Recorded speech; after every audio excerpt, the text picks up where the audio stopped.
People use negative energies to affect other people's lives. Wearing a simple mala gives a certain level of protection for that person. The main purpose is to make you available to grace.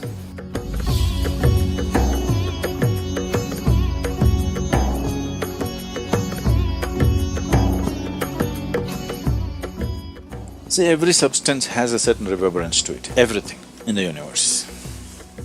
Now we are trying to identify things which will push us in a particular direction.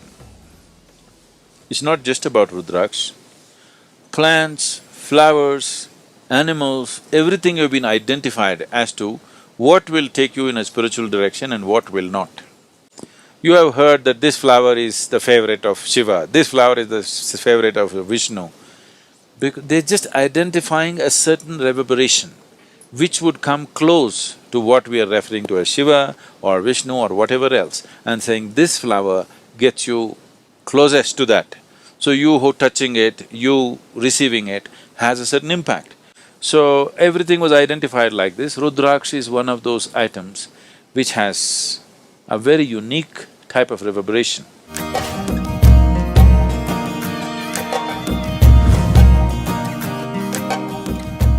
Now, why Rudrakshya is worn on the body is, one thing is it cleanses the aura. You know what's aura? A-U-R-A? There is a certain field of light and energy around every body, around every object. Every physical object has its own aura, even inanimate objects. These days it is being photographed and recorded in so many different ways. It cleanses your aura. Aura can be from a pitch black aura to a pure white aura.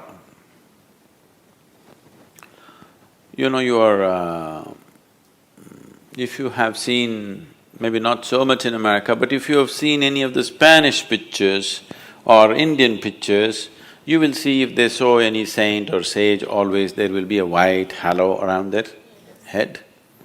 It is not that these people walked around with light bulbs behind their heads. It is just that the artist is trying to impress upon you that this is a pure being. He had a pure white aura, that's what is being conveyed. So from a pitch black aura to a pure white aura you can have. If you meet somebody who is into occult processes, who do things with energy, if you meet such a person, most of them are just fakes who just use chicken entails to scare you. But there are genuine people in that field. In India, there are lots of people, so very sophisticated occult. If you meet them, they're powerful in a very different way. Totally pitch black aura. They're very, very powerful, but in a completely different way. So from a pitch black aura to a pure white aura, in between there are a million shades. This can purify your aura. This does not mean if you wear a Rudrakshya tomorrow morning, you will have a halo glowing behind your head. Not like that, but you're aspiring to purify yourself. When you're aspiring to purify yourself, every little help, every little aid you get, you want to make use of it.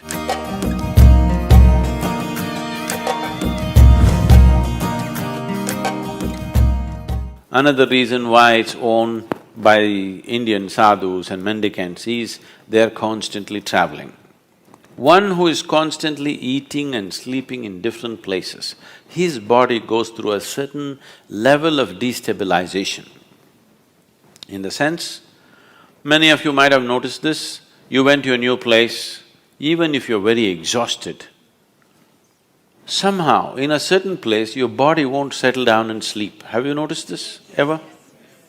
If you're a traveling person, you would have noticed it in some places, your body just won't settle down. You're fully exhausted, but you cannot sleep.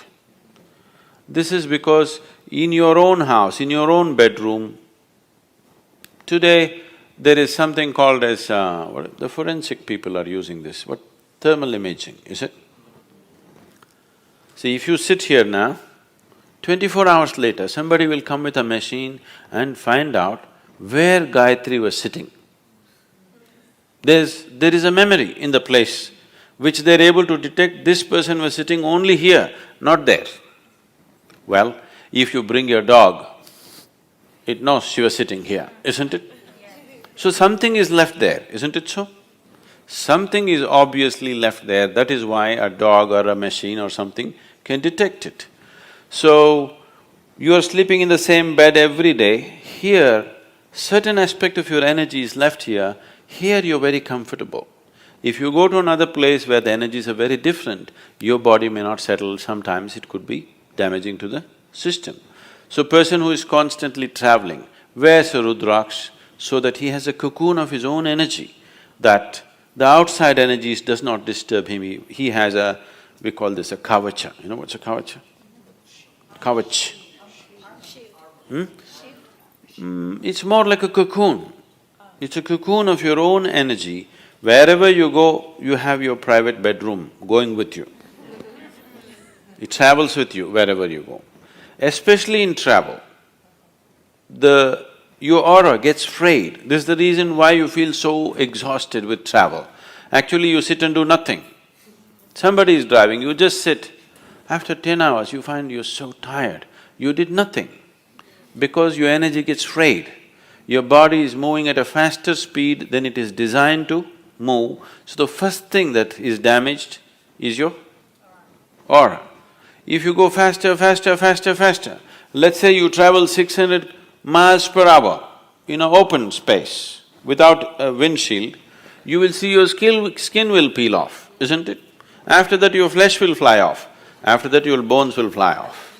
Yes or no? The first thing that begins to be damaged is your aura. So with movement, with faster and faster movement, aura gets frayed.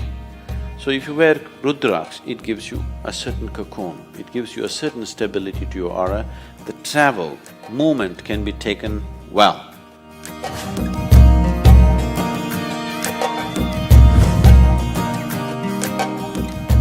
This also is a kind of protection. You know, people use negative energies to affect other people's lives. You're aware of this? What do you call that here? Yes, Billi Shunyam, the black magic or whatever you call it, there are various kinds of arts. One Veda, out of the 4 Vedas, one Veda is dedicated towards this. The Atharvana Veda is all about how to manipulate energies to your benefit and somebody's detriment. If you wear Rudraksh, it also protects you against that kind of negative situations. Many times, these things could happen to people even though they are not directed towards them. Right now, let's say somebody is doing some black magic to me, but I am not receptive to it. You're sitting here, you may get it. It is not necessary it must be aimed at you. If you're susceptible at a certain moment, you will get it. So, many times people may go through bad patches and things like that. Don't ascribe this, I don't want to create fear in your mind, but many times we have seen people being influenced by certain things, not knowing what's happening, blaming all kinds of things, not knowing what exactly is happening with themselves. Wearing a simple mala gives a certain level of protection for that person.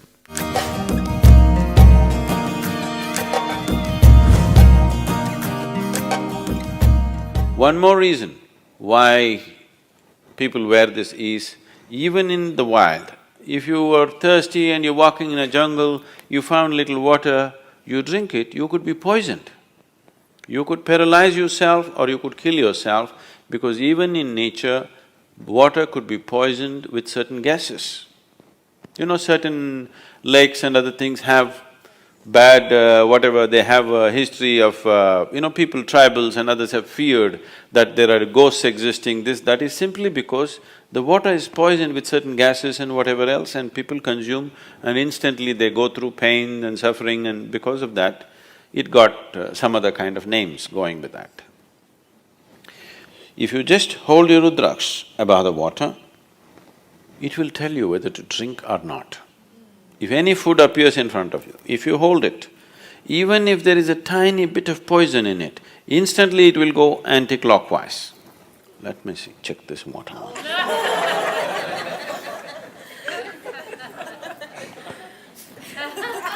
You never know.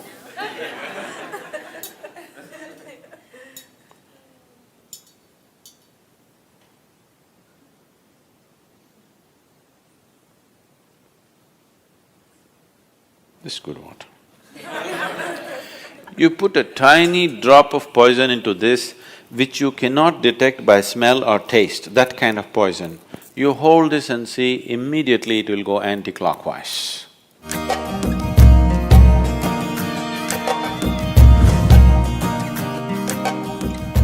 So that's another reason. And there are various other aspects to it. It brings down the blood pressure in your system, your nerves will be calm, all these kind of things. Today, doctors are prescribing Rudrakshya in India. For hypertension, cardiac ailments, doctors are actually prescribing Rudrakshya. This is just where your blood pressure will go down because it has a certain reverberation which calms the whole system.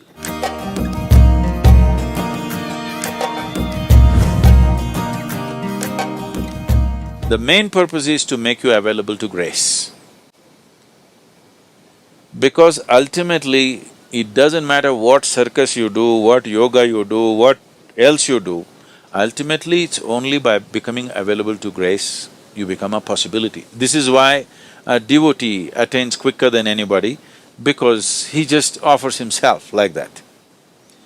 If that sense of offering and things are not brought in, yoga will become circus. Without grace, whatever you do, whether it is spiritual process, health, wealth, success, there will be no success in any area of life if in some way you do not become available to grace, that's for sure.